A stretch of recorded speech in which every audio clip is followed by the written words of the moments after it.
Welcome to In the Trenches, where entrepreneurs, artists, writers, designers, inventors, warriors, and leaders share their stories of doing the hard, creative work that impacts all of our lives. Let the journey inspire you to do something worthwhile, build something bold, and create your life's work. And now, your host, Tom Morkis. Welcome back, everyone, to another broadcast of In the Trenches. Really excited to have on the show today Lolly Daskal, who is one of the most sought-after executive leadership coaches in the world. Her extensive cross-cultural expertise span 14 countries, 6 languages, and hundreds of companies. As the founder and CEO of Lead From Within, her proprietary leadership program is engineered to be a catalyst for leaders who want to enhance performance and make a meaningful difference in their companies, their lives, and the world. Of her many awards and accolades, Lolly was designated as a top 50 leadership and management expert by Inc., and Huffington Post honored her as the most inspiring woman in the world. Her writing has appeared in HBR, Inc., Fast Company, Huffington Post, Psychology Today, and many others. And she's coming out with a new book called The Leadership Gap, What Gets Between You and Your Greatness, which comes out in May. So this, if you're listening to this episode once it goes live in April, we'll talk a little bit about some of the pre-order bonuses. But if you're listening to this in May or later, definitely check out the book. But Lolly, I just want to say thank you so much for being on the show with us today. Oh, thank you for having me. I'm very excited. Great. So the way I like to kick it off is just to know a little bit more about you and what led you to what you're doing today. And then specifically also like why you decided to write the book. But we'll get to that in a second. But a little bit more about you would be great. So I've been doing what I'm doing now for over 3 decades. And I didn't wake up one morning and say, Lolly Daskal is going to be an executive coach. It didn't happen that way. I was doing something that I really love. I was teaching a workshop in personal development many years ago, and I was enjoying myself. I was teaching breathing and meditation and centering and grounding because I was always interested in human behavior and human psychology, and it was just something that I was very, very passionate about.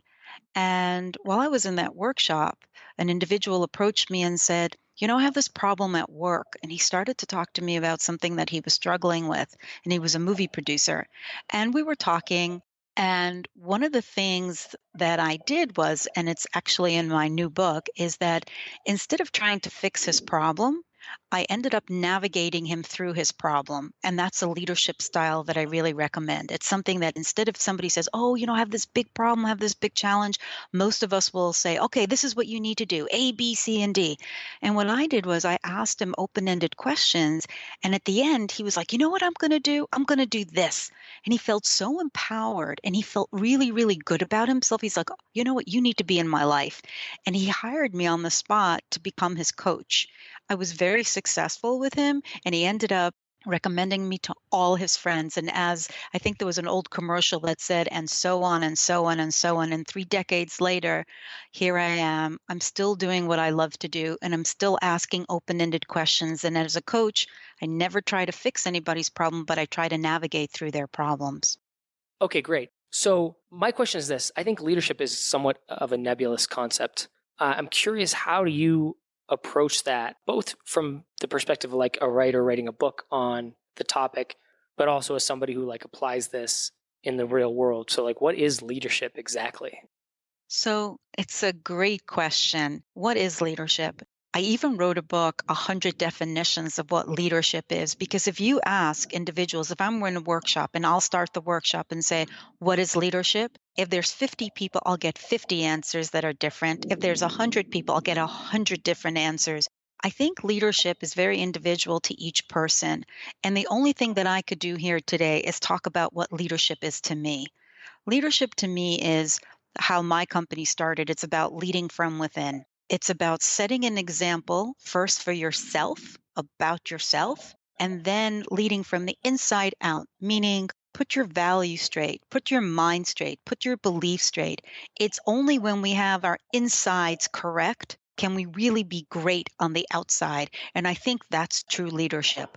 So in that context, though, also like how do we learn leadership and actually inculcate that in ourselves, or even how can it be trained from the outside? And I don't know, is leadership something we can personally learn and develop on our own? It's a great question. Again, I just had this conversation. I was speaking at a university yesterday, and someone came over and he asked me, how can I be a leader? And I said, well, who do you admire? And he goes, well, I admire a lot of people. I said, so think of the one person that you admire, any traits that you like about that person. They said, oh, yeah, there are many. I said, well, do you ever think about emulating that traits? And he said, oh, no, no, I would never emulate anybody. That's that person. I want to be my own person. I said, yes. But when we admire something and a trait in someone else, it's usually because we have it inside ourselves. We just have to find it and discover it. And he's like, oh, yeah, that's true because I admire him, that he does things with such integrity. And I'm all about integrity. I said, well, there it is.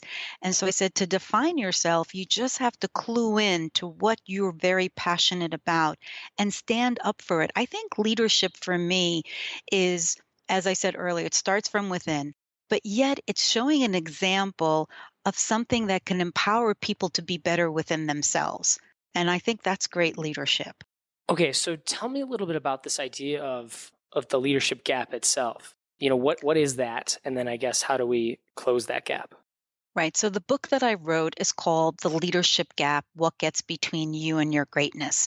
And this is what I have noticed in the 30 years that I have been doing my business, that I've been a coach and a business consultant. And of the past, I would say 7 years, I work with entrepreneurs and startups. There is a pattern that exists within every single human being. Even if you like it or you don't like it, this is the truth, is that within us, there is a part that can lead us to great success, but sometimes those same parts can lead us down a path that we don't like, what I call the gaps. It usually makes us frustrated about ourselves. It usually keeps us back from where we want to be. It usually challenges us in a way that we get upset, and it doesn't give us the results that we want. So I'll give you an example so it can really understand how it is. One of the leadership styles and there's 7 of them. Let's say the first one is the rebel. The rebel is an individual who really wants to do something magnificent in the world, something different. It's something that hasn't been done before, and they're very, very passionate about it. And in order to make that happen, you need to have the characteristic of confidence. You need to be extremely confident in order to make it happen.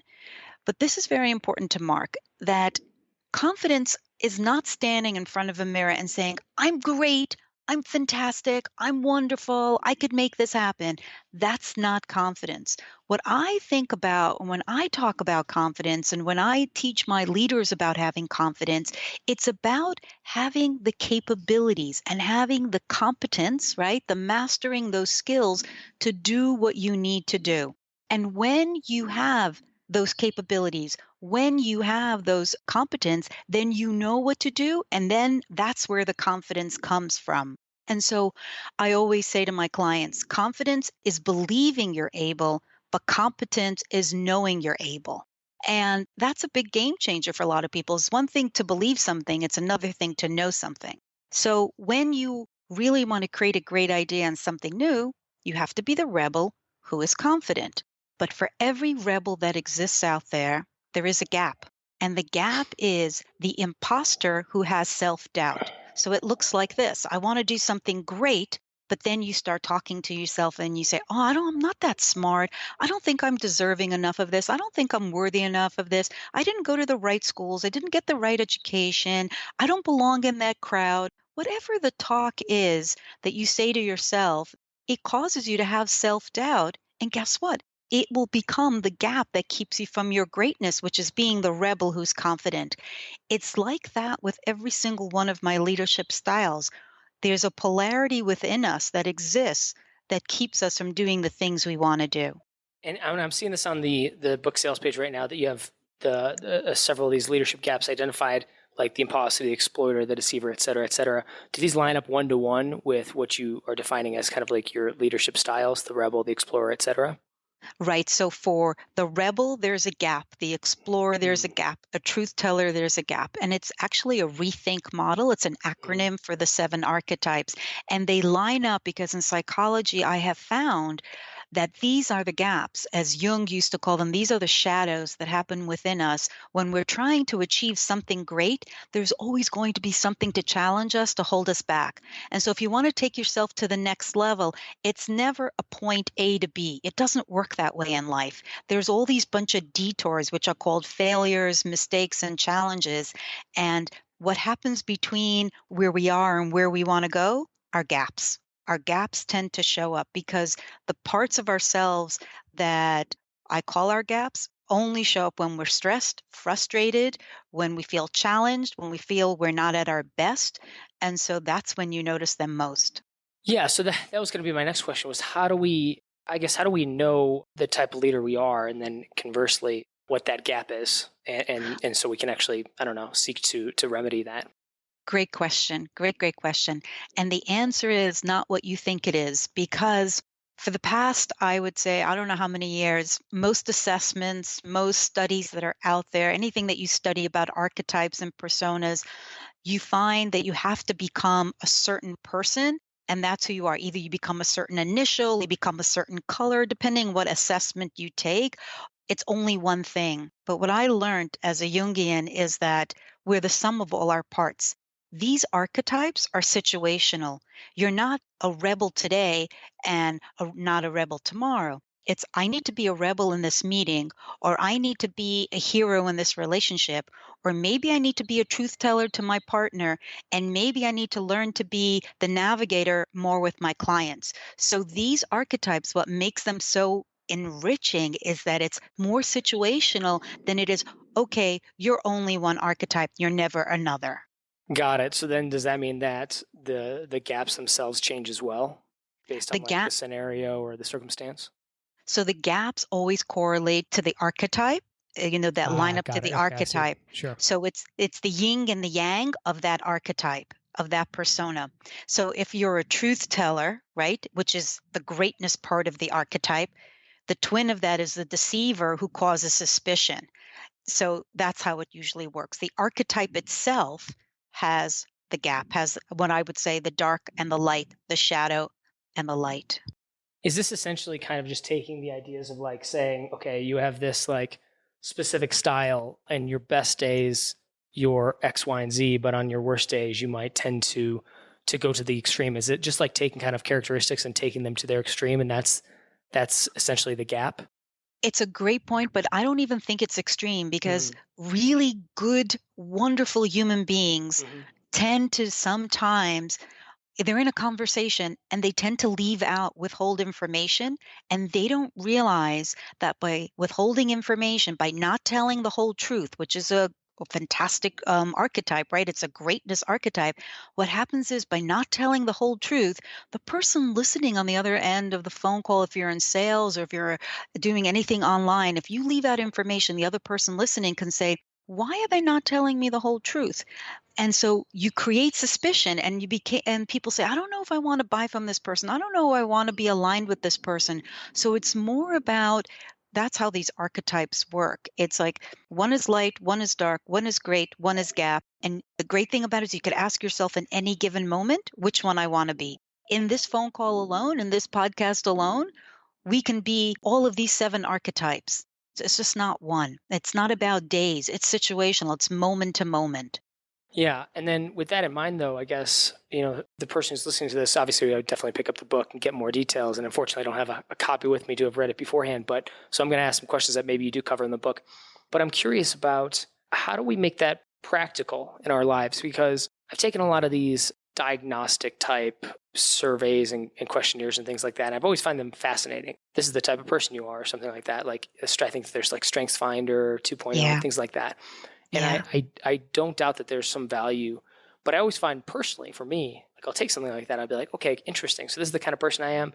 I think about it a little bit, and then I basically just go back to living my life. Because to be honest with you, I don't know. I've never felt that there's a real practical way to apply this stuff. So I'm just curious, like, how do you deal with that? And that can be a question both that you cover in the book itself, but also a broader scope with the consulting you do, with the things you've done. Like, how do you actually make this like practical, tangible, so that people can actually apply this to their lives? It's such a great question. So I hit upon it earlier within our conversation, and I'd like to elaborate it right now. What's so great about this system is that it's instantaneously. So let's take an example. I don't know. Are you married, by the way? I am, yes. Okay. I am sure in your relationship, your wife has come to you and said, honey, I have a problem. Has that ever happened before? Yeah, I would assume it has. I'd have to really think about it. She's pretty self-sufficient. She said, okay, well, So, most marriages, sure. usually the husband goes to the wife and the wife goes to the husband Yep. and they say, honey, I have a problem. Yep. It's not gender related. It's more about, I need Mhm. help. Sure. And I Absolutely. hear this a lot about marriages. So they go, oh, I need help. In that given moment, you could say to yourself, okay, they're coming to me for help. You can say, I have a choice right now. I can help this person. So I'm going to just use wife and husband, okay? Just for Yeah, the matter. It's sure. usually it goes both ways. So let's Mhm. say the wife comes to the husband and says, I need help. So the husband can say, you know what, honey? I could help you. And they start to say, you need to do this. Why didn't you do that yesterday? I did it 10 years ago and it worked that way for me. I have a bunch of buddies that have tried this and it's working. Usually the wife will walk away extremely defeated. Mm. You have a choice in that moment to say, oh, I know this system and I can do this. I can be a navigator instead of a fixer because a navigator empowers people and a fixer comes across as arrogant. So if you know the model, you know this is a shortcut, you know this language, and you can say to yourself, oh, honey, you have a problem? What is the problem? Can you tell me more about it? And you become more of a listener than you become a fixer. And trust me, it will save the marriage. It will make your wife be more endearing towards you, and it will not break down communications. Becoming a fixer breaks down communication. Becoming a navigator gets you a 30-year coaching experience, sustainable business. Mhm. I'm a navigator. I don't fix problems. I navigate through them. And I always have to ask myself because I know how to fix things, but I really have to say, Lolly, being a fixer will get you arrogant. Being a navigator will empower people. Which do you want to be? That's the practical side of this whole system that you could ask yourself. You could almost coach yourself. Okay, so let's keep going with that example too, and the idea of just navigation. I definitely understand on the other end of the spectrum, or the fixer idea of saying, oh, these are the things you should have done, these are the things you should do. But the navigator, that's a little more nebulous for me. So how does one be a navigator? How do we navigate like as a good leader would? Yeah. So first of all, it's very important to understand the fixer before we could navigate because you first Mm. have to understand the deeper level because it's almost like saying, "Oh, I have a cut, but I'm not going to find out how I cut it and I'll bleed out and I'll just cover it up and it'll be fine." So we have to first figure out why we tend to be a fixer before we could navigate. And a fixer has a couple of characteristics that's very important that stand out. A fixer wants to be liked. A fixer wants to be appreciated and a fixer wants to be noticed and loves to please. And if these are some of the traits that you have, the default will be if someone comes to say, I need help, you'll be like, yeah, I could help you because then you'll be liked. People will be pleased by what you do and it makes you feel good. So the first thing we have to do is fix the fixer, find out what our triggers are and find out why we need to be always fixing.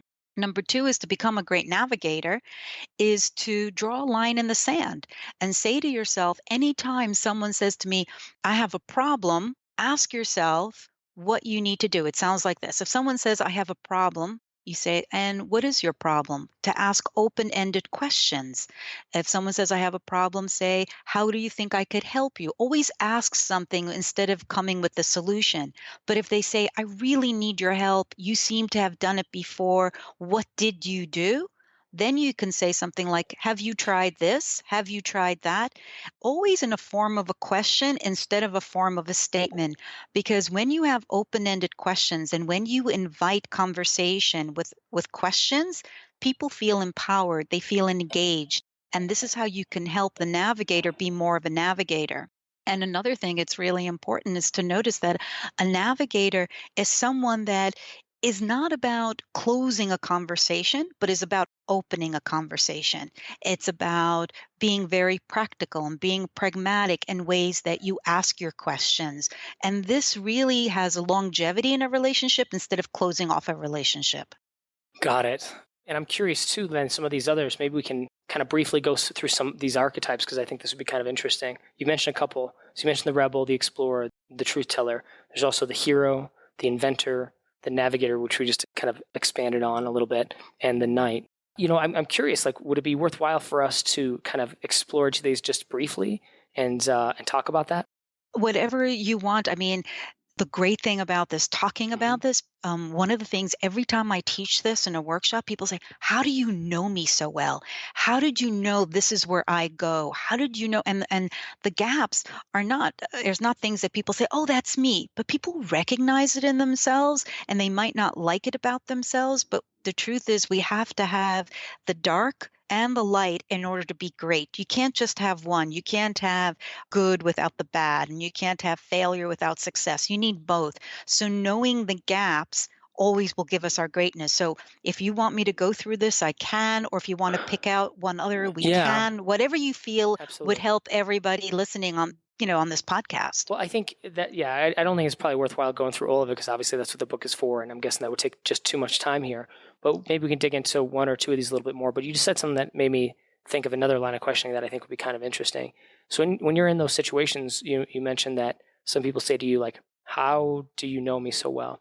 So when you're applying these principles, this philosophy, and you're able to identify people and they come back and they say, yeah, that's it. How did you know that was me? What's your internal process? What's your mechanism to do that? Are you identifying the gaps and then from there, like kind of identifying what that archetype is for that person's leadership style? You ask such great questions. I'm not doing any of that. Okay. That's what's so brilliant. I'm not, because what makes these archetypes so make I think they're a work of art. And it's not something because it's my work. It's because they work every single time over and over and over again. Why? Is because all of these are within us. If we like it or not, they reside within us. And at some time or another, we have deceived, we have manipulated, we had the self-serving parts to ourselves, we have done things that feel that we have self-doubt. These are universal things. It's almost that they come with who we are. They're part of our DNA. It's not something that I've made up, but as working with individuals for so long, there seems to be patterns that happen within each one of us. And so when someone says, "You know me," yeah, I know you because I've seen it in someone else, and I've seen it 10 times and 30 times and 40 times, coaching hundreds and hundreds of people. After a while, there are themes that keep coming up over and over and over again. And these are the themes that I saw over and over again. And that's how the system was developed. Right. And so I'm curious about that though, like, because there must be some sort of process you do go through though, because you've been through so many of these conversations. You just have this, sixth sense for it, so to speak. I think like anybody who's really great at what they do starts to develop like that additional sense or flow or what have you in their work to identify things that somebody who's newer or not quite as, experienced in the space would struggle with kind of identifying things so quickly, right? So I think, inside you're still going through some sort of process. I'm curious, like, I guess that's what I would be really curious about is like, I wonder, you're having these conversations, you're noticing some of these themes. What are the things that you are able to, and maybe it's not an example of like your process, but maybe just give us an example of like some of the themes that do come up again and again and how you spot them. Well, great questions. Great, great questions. So you said something that is very worthwhile to repeat. And you Sure. said, Lolly, what's your process? And Hmm. so you said you must be intuitive. Absolutely. What is intuition? Intuition is knowledge that we have stored away in the brain. People think intuition is just like something that they can pull out of out of a bag. But the truth is, science says is that intuition is something that we've experienced before and we've stored it in our mind. Our minds are like computers, the little chips in our brain. And so when something comes up and we go, "Oh, that's familiar," and they compute in your head and all of a sudden you say, "I know what that is." That's intuition. It's because you've connected the dots and now you can say, "I know for a fact that's what we're talking about." So after a while, yes, it's my intuition. One of the things that I've noticed is that it's very important for me to be present with an individual. When I am fully present and not thinking about a thousand other things, but really listening to someone, it's very easy for me to be intuitive with that person. It comes very quickly to me. Why? Because, as you said so brilliantly, I go with the flow. and I let go of all my I don't make a judgment about anybody ever. I never walk into a workshop or coach someone say, they're a rebel, but they're an imposter, they're an exploiter, or they're an explorer. I never do that. I show up and I allow that person to let themselves be seen, and they show me who they are. And it's this intuitiveness that I can tap into because I've seen it before. Does that make sense? It's almost like it all clicks together Hmm. by being a witness to seeing someone. Sure. So, okay. So here will be another example that I think will be fun to kind of talk a little bit about. So what's the tell for somebody like, I guess if we look at the inverse or however we look at this, say somebody like the knight, the inverse or the gapping, the Yeah. mercenary, what's the tell for that? Oh yeah, it's there in the language. So I'll give you an example. I was called in by a board to say you need to help one of our CEOs. He's just a horrible leader. He's great with his competencies, but he's horrible with the people. And people just don't like him. And we're losing lots and lots of revenue. And people don't want to stay with the company. And so I was like, okay, I'll go and meet him and I'll have a meeting with him. And so I met with him, and he didn't really like that I was meeting with him. He wasn't that friendly. And I said, why do you think we have this meeting? And he said, oh, you want to know why we have this meeting? The people that I work with, they don't do this for me. They don't do that for me. They don't know how to show up for me. They don't know how to protect me. They don't know how to do this for me. And I was like thinking, what's the tell? Me, me, me, me, me, Yep. me, me. And it was like so obvious that I said to him, I said, I'm not your coach. I could never be your coach. And he's like, why? And I said, because it's everybody else's fault. It's never your fault. And he goes, well, they don't know how to do things. And I said, that's exactly why I can't be your coach. Because for me, a true leader takes accountability and responsibility. And I just don't want to work with you. And I put the meeting to an end and I walked away. Hence, we've been together 7 years. He called me an hour later and says, you're exactly the person I need. But at that moment, it was in the language. People say things and they don't realize things, but it's usually their tell. In the book, do you cover that at all? Like, or from the book, Oh, could yeah. I think the tell aspect of things is very fascinating. That's what I Yes. find is the most interesting part, because obviously, if there must be a tell, and I can probably catch my inner monologue, or if I'm working with other people, we should be able to say, yeah, okay, that's the tell. This is what this is then, and this means that this person is like playing the imposter right now, and shouldn't be. They should be the rebel, for example. So does your book kind of expand on that? Yeah, the tell is in the language, and you'll find the language in the book over and over and over again. It'll tell you what the imposter says, it'll tell you what the rebel says, and it'll tell you how they say it, and absolutely. Perfect. So I think this is a great segue then to talk a little bit about some of the pre-order bonuses that you have available for people who purchase the book early before May. They're available up to May 16th. I see them on your website. If you're listening to this right now, go to theleadershipgapbook.com and it'll be in the show notes. And you have a bunch of bonuses here, but tell me a little bit about some of the stuff you're giving away if people order a copy of the book. So even if you just order one copy of the book as a pre-order, you get an assessment. And this assessment is so educational because you just talked about what are the tells. This is like a mini ebook about what are the gaps, what is the greatness that we can stand in, and it tells you the language of what a rebel sounds like, and it shows you what the gap of that rebel looks like and sounds like. And that assessment, usually for any individual that buys it within a company, is usually $97. But buying the book for just $23.22, you get the assessment and the book as a pre-order bonus. So it's worth it. It's priceless, and people really enjoy the assessment. Now, this is what I've done with the assessment.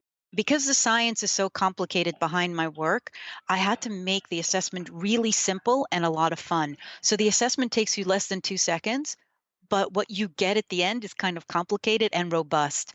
And that's what's so magnificent about the assessment. So I try not to make things complicated. I try to make it easy and fun so you get the education at the end. Okay, great. Yeah, I'm going to go ahead and pre-order my copy so that I'll be able to read through this stuff and share a little bit more about it when it comes out. So excited about that. Awesome stuff, Lolly. I really appreciate it. Really appreciate your time. With that being said, where else can people find you, listen to you, read your work, get in contact with you? The floor is yours. Thank you for that. So I love to connect with people. I am on my website, which is lollydaskal.com, but I'm always on Twitter and I'm on LinkedIn at lollydaskal.com. At Lolly Daskal. And I write for Inc. I write 100 articles a month. I write every single day an article for Inc. So usually people share my articles and then write me little notes and I write back. So again, find me on any platform of social media. I'm present. Look me up on my website. Contact me. I'm there. I'm here to serve. Lolly, I appreciate it. And for those who are listening, definitely check out the show notes. Just go to tomworkus.com/podcast. And other than that, Lolly, thank you so much for being on the call with us today. Thank you so much. What an honor this was. Thank you for listening to In the Trenches. Your creative work doesn't stop here. Join the Resistance, the small but growing army of entrepreneurs and artists putting a dent in the world at www.tommorkis.com. Never fight alone. Join the Resistance.